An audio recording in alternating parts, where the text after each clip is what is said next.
Baik, Assalamualaikum warahmatullahi wabarakatuh. Selamat pagi Bapak-Bapak sekalian. Oke, bagaimana untuk kondisinya pada pagi hari ini? Sehat? Alhamdulillah sehat semua Pak ya. Siap untuk menerima materi? Iya, baik. Semoga Bapak-Bapak selalu kompak, selalu semangat di dalam menerima materi mulai dari awal sampai dengan nanti akhir. Baik, di sini untuk suara saya apakah bisa terdengar dengan jelas? Bapak yang ada di bangku belakang baik kanan maupun kiri? Jelas Pak ya? Terima kasih. Kemudian untuk pencahayaan ruang apakah sudah cukup? Alhamdulillah cukup Pak ya. Kemudian untuk slide yang tertampil apakah bisa terbaca oleh Bapak-bapak yang di bangku belakang khususnya? Terbaca dengan jelas Pak ya. Baik. Terima kasih. Ya. Materi kita pada pagi hari ini adalah terkait dengan confined space. Sebelum saya membahas jauh tentang apa itu confined space, izinkan saya memperkenalkan diri terlebih dahulu karena pepatah bilang tak kenal maka tak sayang. Maka saya akan memperkenalkan diri saya. Nah, ini data diri saya, nama Gani Wiratama.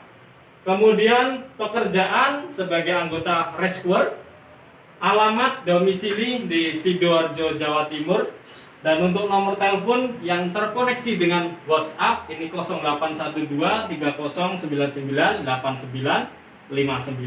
Apabila nanti ada yang perlu didiskusikan, ditanyakan atau disaringkan terkait khususnya confined space di luar jam materi, silahkan Bapak-bapak menghubungi nomor telepon saya ini. Kemudian untuk pendidikan dan pelatihan sementara ini yang telah saya ikuti ada Medical First Responder atau biasa dikenal dengan pertolongan pertama pada kecelakaan, Instruktur SAR, TKPK level 1 dari Kementerian Tenaga Kerja dan juga TKPK level 2 dari Kementerian Tenaga Kerja. Nah, ini perkenalan singkat dari saya. Ada yang ditanyakan? Ya, tidak ada Pak ya. Lanjut. Baik. Materi ini nantinya akan saya bawakan secara interaktif, jadi saya akan menjelaskan kepada Bapak-bapak dan pada saat materi berlangsung ada yang ingin disampaikan, ditanyakan atau didiskusikan, langsung saja Bapak-bapak angkat tangan. Paham, Pak? Oke, terima kasih. Baik, lanjut.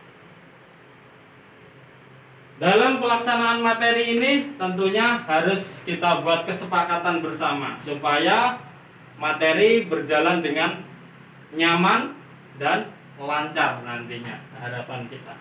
Baik, ruangan kita ini adalah ruangan ber-AC dan Bapak-bapak dilarang untuk merokok selama materi berlangsung, dilarang untuk makan dan minum, serta dilarang untuk memainkan handphonenya. Jadi saya harapkan pada Bapak-bapak handphonenya untuk di mode silent atau mode getar.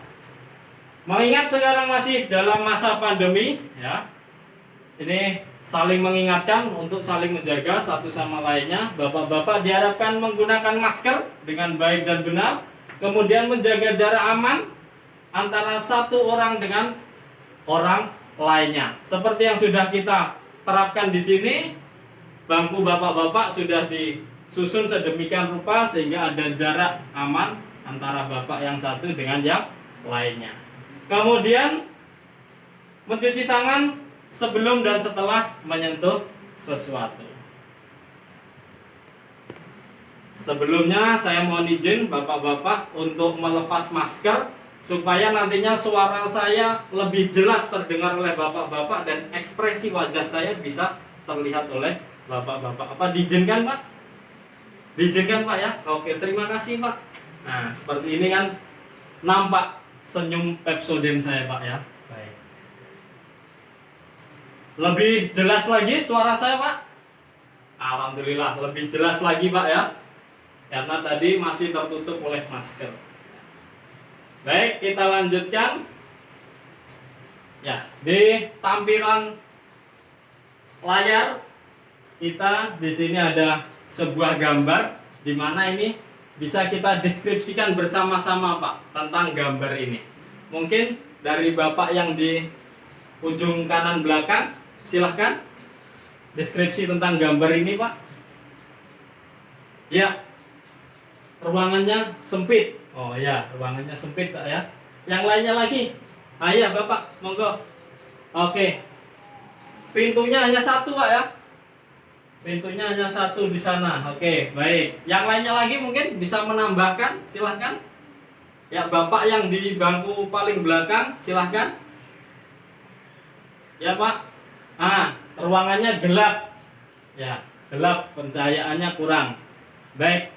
Tepat sekali Bapak-bapak tentang deskripsi gambar yang tertampil ini. Jadi di sini adalah gambaran secara global tentang materi yang akan kita bahas ini, yaitu confined space. Jadi confined space itu ya gambarannya seperti ini, Pak. Untuk lebih jelasnya akan kita bahas secara bersama-sama.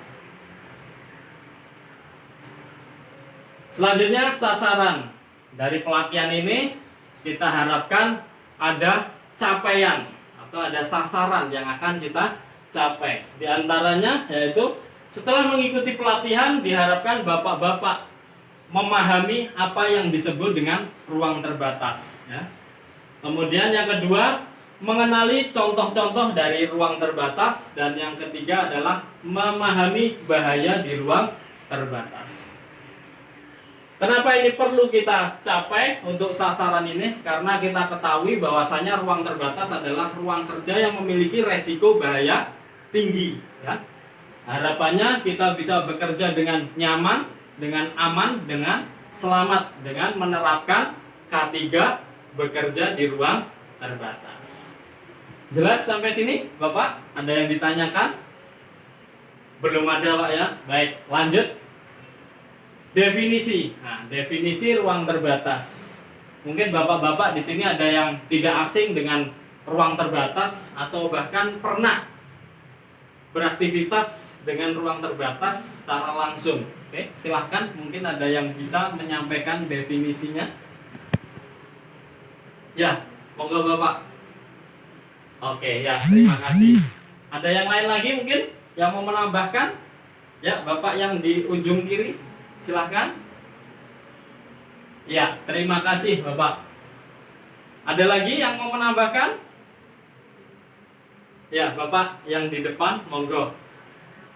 Oke, terima kasih. Baik, ada 3 yang sudah disampaikan oleh Bapak-bapak sekalian tentang definisi ruang terbatas. Jadi, hampir sama dengan deskripsi gambar kita di awal tadi, Pak ya. Apa yang sudah Bapak-bapak sampaikan tentang definisi ruang terbatas, yaitu ruangan yang terbatas, mempunyai akses terbatas tadi, Pak ya. Kemudian mempunyai cahaya dan udara yang terbatas. Baik. Lebih lengkapnya lagi, confined space adalah ruang yang cukup besar dan luas serta memungkinkan pekerja masuk dan melakukan pekerjaan di dalamnya.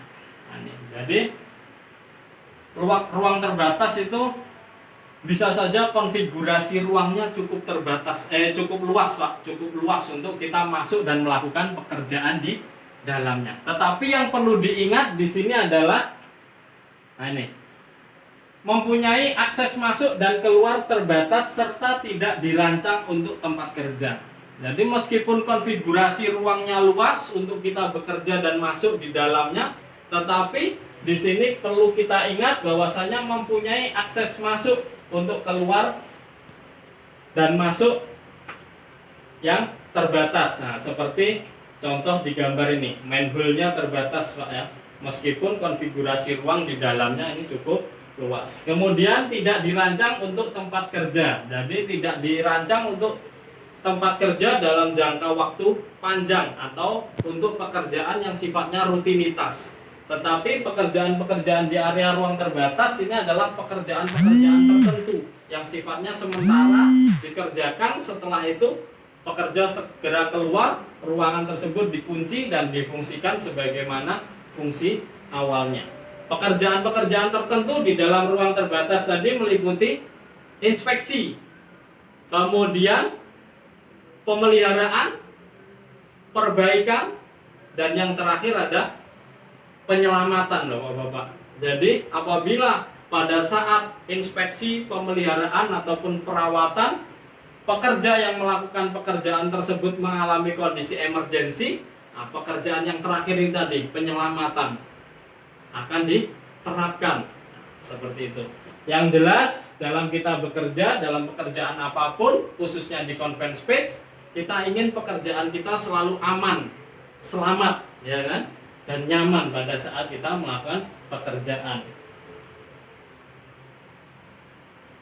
Adapun sesuai dengan OSHA, lembaga K3 Amerika, bahwasanya ruang terbatas adalah ruangan yang mempunyai luas terbatas dan dikonfigurasi agar tubuh pekerja dapat masuk dan melakukan pekerjaannya. Jadi ruangan terbatas yang dikonfigurasikan untuk pekerja dapat masuk dan melakukan pekerjaan di dalamnya. Selanjutnya, mempunyai keterbatasan pintu untuk masuk dan keluar. Perjelas lagi seperti gambar di bawah ini. Nah, ini contoh manhole atau akses di ruang terbatas seperti ini, Pak. Terbatas untuk orang masuk dan keluar, hanya cukup untuk orang mengaksesnya. Tidak didesain untuk pekerjaan yang terus-menerus seperti di slide sebelumnya tadi, tidak didesain untuk pekerjaan dalam jangka waktu panjang atau rutinitas. Jadi hanya aktivitas-aktivitas tertentu seperti contoh halnya tadi, inspeksi, pemeliharaan, perbaikan, dan juga ya penyelamatan. Betul sekali. Jelas sampai sini, Bapak-bapak? Ada yang ditanyakan? Jelas saya? Ya, kalau jelas kita lanjutkan. Selanjutnya ada klasifikasi ruang terbatas. Jadi ruang terbatas ini diklasifikasikan menjadi dua klasifikasi, yang mana ruang terbatas dengan izin masuk dan juga ruang terbatas tanpa izin masuk. Untuk lebih jelasnya akan kita bahas secara bersama-sama. Ya. Ruang terbatas dengan izin masuk adalah ruangan yang memiliki satu atau lebih potensi bahaya di dalamnya pada saat dilakukan pekerjaan. Bahaya-bahayanya diantaranya ada mengandung gas berbahaya. Jadi gas berbahaya yang biasa dijumpai di ruang terbatas ada karbon, baik itu karbon dioksida, karbon monoksida, ya kan? Kemudian hidrogen sulfida, amonia, dan lain sebagainya. Masih banyak gas-gas berbahaya lainnya. Kemudian mengandung material berpotensi bahaya, baik di sini partikel atau debu yang mudah terbakar atau mudah meledak mungkin. Kemudian mengandung konfigurasi yang sedemikian rupa sehingga pekerja dapat terperangkap. Jadi mengandung konfigurasi yang sedemikian rupa sehingga pekerja dapat terperangkap. Maksudnya di sini adalah ruang terbatas tersebut memiliki banyak ruang atau banyak sekat-sekat yang mana memungkinkan untuk pekerja yang berada di dalamnya ini terperangkap atau tersesat oleh ruangan atau sekat-sekat tadi, Pak. Oke. Kemudian mengandung bahaya lainnya, semisal listrik, bahaya listrik, kemudian bahaya panas, kebisingan, dan masih banyak lainnya lagi.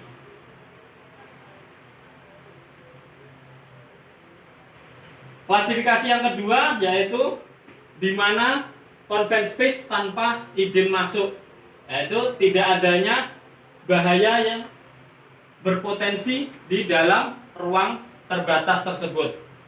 Ya, bahaya-bahaya yang dimaksud seperti slide di atasnya tadi, ada bahaya gas, ya kan, bahaya konfigurasi, bahaya lainnya, nah, seperti itu. Ini tidak terdapat potensi-potensi bahaya seperti halnya di atas tadi. Kemudian bekerja di ruang terbatas tidak memiliki resiko terhadap pekerjaan di dalamnya. Jadi bagi pekerja yang melakukan pekerjaan di dalamnya tidak ada resiko bahaya, ya, seperti mungkin tersengat listrik, kemudian menghirup gas-gas berbahaya, kekurangan oksigen, terjatuh dari ketinggian, terpleset dan lain sebagainya. Nah, ini tidak ada, Pak. Jadi termasuk dalam klasifikasi confined space tanpa izin masuk. Nah, ini untuk contoh-contoh ruang terbatas, diantaranya ada boiler, kemudian tungku, jalur pipa atau lubang galian, bunker atau terowongan, stasiun pompa, tangki penyimpanan air, tangki penyimpanan bahan bakar, dan tangki penyimpanan bahan-bahan kimia. Kemudian sumur air konvensional, nah ini yang biasa kita jumpai untuk poin 7 dan 8 ini di area industri maupun di luar area industri ya. Sumur air konvensional, saluran pembuangan, selokan, septic tank, dan saluran limbah.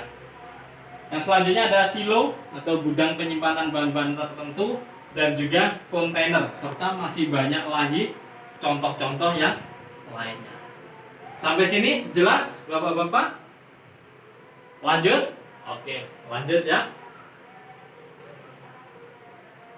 Bahaya ruang terbatas. Adapun bahaya-bahaya ruang terbatas yang wajib kita ketahui untuk mencegah resiko kerja pada saat melakukan pekerjaan di area ruang terbatas. Jadi kita kenali potensi bahayanya, kita tangani potensi bahayanya. Oke? Bahaya ruang terbatas di sini yang akan kita bahas kurang lebih ada 6 poin ya. Di antaranya kekurangan atau kelebihan oksigen. Baik, poin yang pertama kekurangan atau kelebihan oksigen.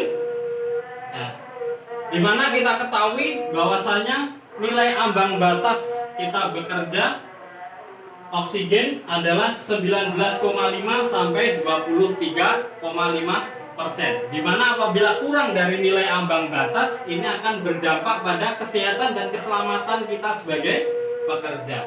Apabila lebih dari nilai ambang batasnya, nah ini berdampak pada keselamatan tempat kerja, Pak. Tentunya juga akan berdampak pada kita pekerja di dalamnya. Karena kalau lebih dari nilai ambang batas, maka potensi yang bisa muncul yaitu adanya kebakaran atau ledakan yang dipicu dari oksigen yang berlebih tadi.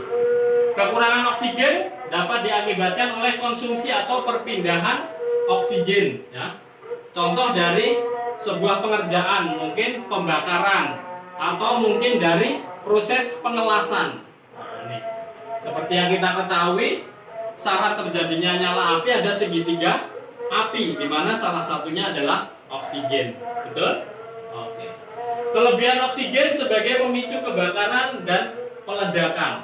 Nah, di sini tadi sempat kita bahas adanya proses pengerjaan dengan pengelasan ya. Di mana pengelasan kita lakukan dengan pengelasan asetilin yang kita memanfaatkan oksigen murni sebagai penyalaannya. Apabila terjadi kebocoran pada hose atau selang oksigennya, maka akan bisa mengakibatkan penambahan kadar oksigen di dalam ruang terbatas tersebut. Ini apabila kita biarkan, maka bahaya akan menjadi pemicu kebakaran atau ledakan di dalam area ruang terbatas tersebut. Sehingga apabila saat kita melakukan pekerjaan, sebaiknya sebelum pekerjaan dimulai kita lakukan pengecekan dan pengujian terhadap peralatan-peralatan kerja tersebut. Sehingga peralatan kerja tersebut layak dan aman untuk kita gunakan bekerja. Bahaya ruang terbatas yang kedua adalah bahan mudah terbakar dan meledak. Ya. Bahan mudah terbakar dan juga meledak. Nah, di sini oksigen. Tadi oksigen yang melebihi nilai ambang batasnya. Kemudian gas atau uap dan debu yang mudah terbakar. Dan yang selanjutnya sumber api. Nah, di sini bisa ditimbulkan akibat proses pengerjaan seperti percikan saat pengerjaan pengelasan atau percikan saat proses penggerindaan. Ini juga bisa menjadi bahan mudah terbakar dan meledak. Kemudian bahaya ruang terbatas yang selanjutnya adalah bahan beracun yang mana berasal dari gas beracun di sekitar ruang terbatas tersebut. Di antaranya ada SO2 atau biasa dikenal dengan sulfur ya. Kemudian NH3 atau biasa kita kenal dengan nama lainnya amonia. Kemudian H2S, hidrogen sulfida, CO2 karbon dioksida, dan masih banyak lagi gas-gas berbahaya lainnya seperti karbon monoksida dan lain sebagainya. Struktur dan konfigurasi ruang. Nah, ini seperti yang sudah kita bahas tadi, struktur dan konfigurasi ruang. Jadi apabila di dalam ruang terbatas tersebut banyak ruang-ruang atau sekat-sekat yang memungkinkan pekerja yang berada di dalamnya bisa terjebak atau tersesat. Kemudian perangkap, nah itu apabila ada cairan yang mengalir masuk ke dalam ruang terbatas tersebut. Dan apabila ini dibiarkan, cairan volumenya akan semakin bertambah sehingga menyebabkan ruang terbatas tersebut tergenang oleh cairan tersebut atau air tersebut. Ini bisa mengakibatkan pekerja yang ada di dalamnya terperangkap atau bahkan tenggelam. Poin yang terakhir, poin yang keenam adalah sumber bahaya lainnya. Ada faktor fisik, ada faktor kimia. Faktor fisik, faktor kimia. Di mana faktor fisik di sini bisa dari bahaya listrik mungkin karena isolasinya yang kurang baik. Kemudian mungkin adanya turbin atau propeller yang masih berputar karena sumber energi yang belum dimatikan. Kemudian kebisingan yang melebihi nilai ambang batas dan juga suhu ekstrim di dalam ruang terbatas yang berdampak pada kesehatan dan kenyamanan serta keselamatan pekerja yang ada di dalamnya. Faktor kimia. Nah, di sini faktor kimia adalah gas-gas berbahaya tadi seperti CO2, kemudian H2S, NH3 dan lain sebagainya. Sampai sini jelas Bapak-bapak? Ada yang ditanyakan? Oke, jelas Pak ya? Tidak ada yang ditanyakan? Baik, kita lanjut. Baik, kalau jelas tidak ada yang ditanyakan, kembali ke sasaran kita, yaitu setelah mengikuti, Bapak-bapak diharapkan memahami apa yang disebut dengan ruang terbatas. Memahami Bapak-bapak tentang definisi ruang terbatas tadi jelas ya. Tadi sudah disebutkan oleh Bapak-bapak bertiga ya, bahwasanya ruangan yang mempunyai akses terbatas, cahaya terbatas, udara terbatas, dan masih banyak lainnya lagi. Yang jelas ruangan tersebut tidak diperuntukkan untuk pekerjaan dalam jangka waktu panjang atau rutinitas ya. Kemudian mengenali contoh-contoh ruang terbatas. Nah, contoh-contoh ruang terbatas tadi apa saja Pak? Ya, boiler. Kemudian ya Bapak? Oke, tangki penyimpanan bahan bakar ya. Tadi ada tangki penyimpanan bahan bakar, tangki penyimpanan bahan-bahan kimia, tangki penyimpanan air ya Pak. Kemudian ada lagi ya, sumur air konvensional. Benar sekali. Selanjutnya mungkin dua lagi Pak, dua lagi ya. Oke, septic tank. Oke, selanjutnya lagi lubang galian Pak ya. Ya, masih banyak lagi tadi. Yang jelas Bapak-bapak sudah bisa menyebutkan diantaranya 5 tadi ya. Kemudian memahami bahaya di ruang terbatas. Nah, bahaya-bahayanya apa saja Pak tadi Pak? Ya, bahaya mudah terbakar. Kemudian bahaya lainnya. Selanjutnya apa lagi Bapak-bapak? Ya, oksigen yang berlebih ya kan? Oksigen yang berlebih ataupun tadi oksigen yang kurang dari ambang batasnya. Kalau dia kurang menyangkut kesehatan dan keselamatan pekerja ya. Kalau dia berlebih menyangkut keselamatan tempat kerja dan pekerja di dalamnya, karena bisa menjadi pemicu adanya kebakaran atau ledakan ya kan. Kemudian konfigurasi ruang ya dan lain sebagainya. Jelas sampai sini Pak? Ada yang perlu ditanyakan? Jelas Pak ya? Dari saya menyampaikan dan juga materi yang saya sampaikan jelas Pak ya? Jelas ya. Kalau tidak ada yang ditanyakan lagi, semuanya jelas, maka kita menuju slide yang terakhir. Slide terima kasih Pak. Semuanya sudah kita bahas dari awal sampai dengan akhir terkait definisi conference space, kemudian klasifikasi conference space, contoh-contoh conference space, sampai dengan bahaya-bahaya conference space ya. Baik, apabila tidak ada yang ditanyakan, tidak ada yang perlu didiskusikan lagi di sini, kita akhiri untuk materi kita pada pagi hari ini tentang conference space. Apabila ada salah-salah kata saya dalam menyampaikan materi, itu murni saya sebagai manusia, tempatnya khilaf dan salah, mohon dimaafkan. Apabila ada hal-hal positif yang bisa bapak-bapak ambil dari materi yang saya sampaikan, mudah-mudahan ini menjadi ilmu yang manfaat dan barokah untuk kita semua. Amin Pak ya. Baik, dari saya cukup sekian. Saya mohon undur diri. Wabillahi taufik wal hidayah. Wassalamualaikum warahmatullahi wabarakatuh. Terima kasih.